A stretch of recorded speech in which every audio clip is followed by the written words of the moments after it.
रहस्यमय संदूक। ये कहानी शुरू होती है सुमनगढ़ नाम के एक गांव से, जहां महेंद्र नाथ का कभी बहुत बोलबाला हुआ करता था। समय बीतता गया और बढ़ते समय के साथ लोग उन्हें भूलने लगे। आज महेंद्र नाथ का परिवार भी गांव के बाकी परिवार की तरह ही एक आम परिवार बनकर रह गया था। एक हादसे में महेंद्र नाथ की मौत के बाद उनकी पत्नी ने ही घर को संभाला। वो अक्सर अपनी पोती प्रिया को उसके दादाजी की कहानियां बताया करती थी। बहुत अलग से थे तुम्हारे दादाजी। इन आम लोगों से अलग थी उनकी शक्तियाँ।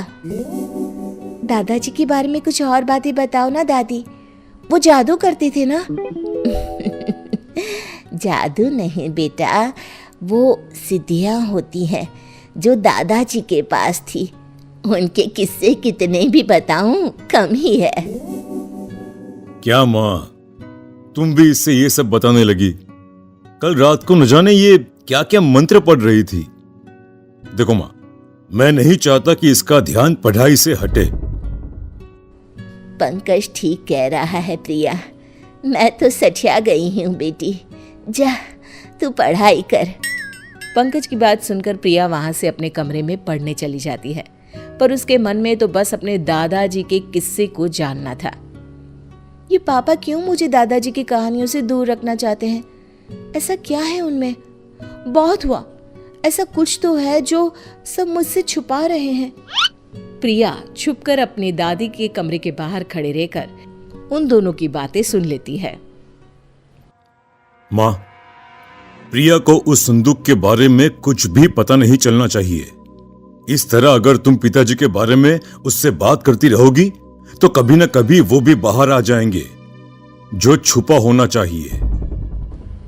पापा क्या छुपा रहे हैं मुझसे? क्या छुपाना है? कौन सा संदूक? ये सब क्या चल रहा है? तू कब तक छुपा लेगा प्रिया से इन बातों को? कभी ना कभी वो संदूक भी सामने आ जाएगा पंकज। जिद मत करो माँ, वरना मुझे उस संदूक को कहीं रखकर आना होगा। मैं आज ही उस संदूक को पास के जंगल में रखकर आता हूं। न रहेगा संदूक, ना ही रहेगा प्रिया को कोई खतरा। पंकज रात के ठीक 2 बजे सभी के सोने के बाद अपने घर के स्टोर रूम में जाता है और लाल कपड़े में लपेटे एक संदूक को बाहर लेकर आता है। माफ कीजिएगा बाबूजी, पर हम इन शक्तियों को नहीं संभाल पाएंगे। अब इस संदूक को अलविदा करने का समय आ गया है। सर्दी की ठंडी रात को पंकज उस संदूक को उठाए चल पड़ता है। हवा बहुत तेज बहने लगती है। अचानक ही आंधी आने जैसा माहौल बन जाता है। अरे, ये अचानक मौसम को क्या हो गया? अगर बारिश शुरू हो गई तो मैं क्या करूंगा? तेज हवाओं के बीच जैसे तैसे पंकज जंगल में पहुंचता है और उस संदूक को वहीं रखकर वापस घर आने को लौट पड़ता है। पंकज को रास्ते में वही संदूक दिखाई पड़ता है। अरे, ये वापस यहाँ कैसे आया? अभी तो मैं इसे जंगल में छोड़कर आया था। पंकज फिर से उस संदूक को जंगल में लेकर जाता है और जमीन में दफना देता है। इस बात से अनजान की प्रिया उसका पीछा कर रही है। पंकज संदूक को दफनाकर निश्चिंत होकर घर वापस आकर सो जाता है। तो इस संदूक को मुझसे छिपाना चाहते थे पापा। लगता है इसमें कोई खजाना है। इसे मैं घर वापस ले जाऊंगी। प्रिया संदूक को वापस अपने घर ले आती है और अपने कमरे में जाकर उसे खोलती है। ये सब क्या चीजें हैं? इतना छोटा सा झाड़ू और ये किताब। क्या पापा इनको छिपाना चाहते थे मुझसे? ओहो, बेकार में इतनी सर्दी में जंगल से इस संदूक को मैं ले आई। कल ही वापस रखाऊंगी। ये कहकर प्रिया सोने चली जाती है। वो जैसे ही आंखें बंद करने वाली होती है, किताब में से एक तेज रोशनी बाहर आती है। झाड़ू खुद ब खुद हवा में उड़ने लगती है। ये सब क्या हो रहा है? किताब में से रोशनी के साथ साथ कई अक्षर हवा में उड़ने लग जाते हैं। कब से अपने मालिक की तलाश कर रहा था मैं। तुम मिल ही गई मुझे प्रिया। प्रिया की आंखों के सामने सभी अक्षर उसके दिमाग में चले जाते हैं।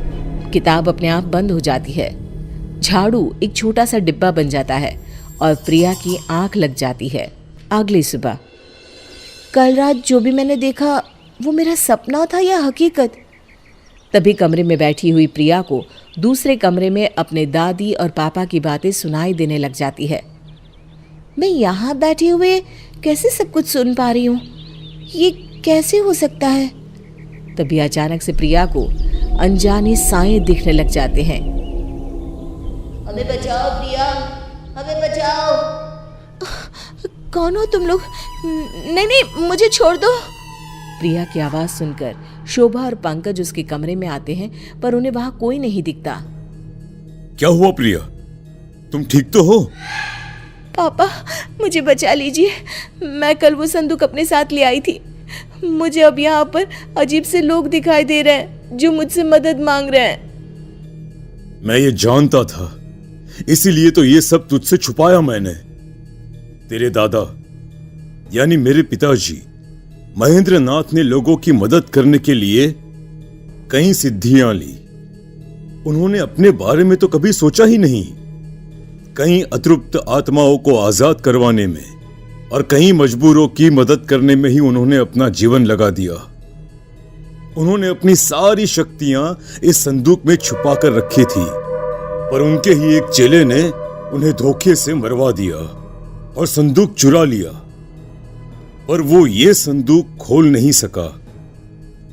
मुझे डर था कि कहीं ये शक्तियों को संभालने की शक्ति तुझ में ना हुई, और अगर तू ही इसकी हकदार हुई तो क्या होगा?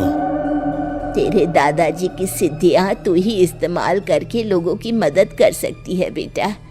ये आत्माएं बस तुझे ही दिखाई देगी, क्योंकि तू ही है जो इन्हें बचा सकती है। अब जब शक्तियां तुझ तक आ ही गई है तो भगवान तुझे हिम्मत भी देगा। तुझे बस एक गुरु चाहिए जिनसे मैं तुझे मिलवाती हूँ। शोभा अपने पति के बंद कमरे में जाती है, जहां वो अक्सर साधना किया करती थी। जैसे ही प्रिया उस कमरे में जाती है, महेंद्र की आत्मा भी वहां आ जाती है। ये है तुम्हारे गुरु बेटा। ज्ञान तो प्रिया पा चुकी थी। महेंद्र नाथ प्रिया को सिद्धियों के प्रयोग के नियम की शिक्षा देते हैं।